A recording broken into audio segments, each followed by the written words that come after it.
Ini adalah kehamilan pada kasus kembar non-identik ya, dengan salah satu berkembang, tapi salah satunya kosong, tidak ada isi atau blacked ovum.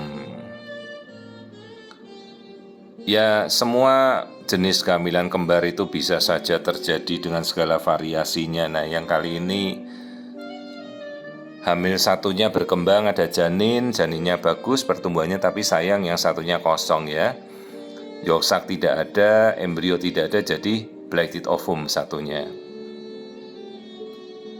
Nah, ini detak jantung yang normal berkembang dengan bagus.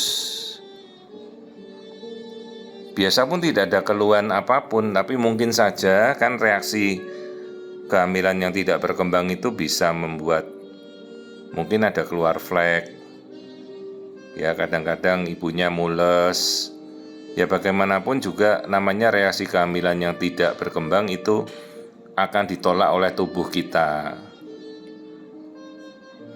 Nah, ini jadi gestational sac satu yang normal, satunya kosong. Ya, cukup tindakan biasa kita berikan penguat dan cukup istirahat saja. Kalau ada perdarahan kita beri anti perdarahan. Kehamilan yang satu biarkan berkembang normal, nanti lama-lama dia akan menggencet yang kosong itu. Nah, ini yang kelihatan ya. Janinnya normal satunya, terus satunya kosong, nggak ada isinya, kegencet itu nanti.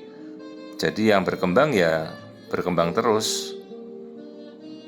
Ya, jadi ini janin pada kantung gestasi yang normal, kalau yang dua kosong. Ya, biarkan secara natural saja, kita tidak ada intervensi khusus dalam kasus seperti ini. Hanya memang ini kan karena pemeriksaannya sangat awal, jadi kita tahu sebenarnya awalnya kembar ini, tapi karena dia non-identik maka bisa saja satunya terbuahi normal, satunya tidak ada isinya. Dan mereka beda genetik ya. Nah, kita tidak tahu blacked ovum itu biasanya membawa kelainan genetik apa.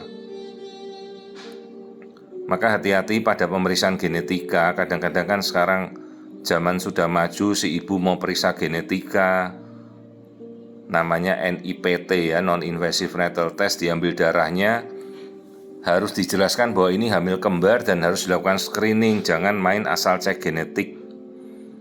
Karena nanti begitu keluar hasilnya, dia punya riwayat keguguran yang blacked ovum itu, biasanya kan karena kelainan genetik itu gugurnya, tidak berkembangnya. Jangan sampai nanti hasil NIPT-nya malah menunjukkan kelainan genetika kromosom yang dikira itu pada janin yang sehat.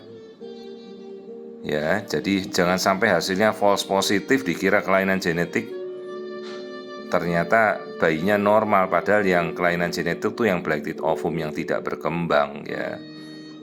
Maka dalam setiap pemeriksaan, jika ada sesuatu yang tidak berjalan semestinya atau bingung ya, rujuklah, bisa cari pemeriksaan feto maternal ya, untuk melihat lebih detailnya ya.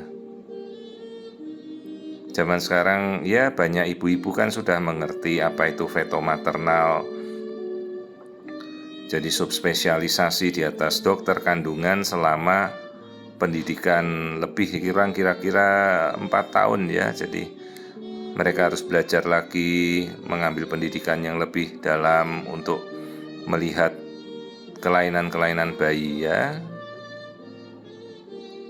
Jadi kalau kita dirasa mungkin tidak terlalu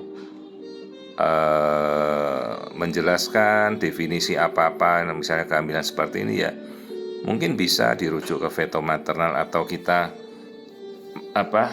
mencari dokter feto maternal di wilayah masing-masing. Sekarang sudah cukup banyak kok konsultan feto maternal, ada di beberapa daerah, provinsi, kabupaten juga hampir ada ya.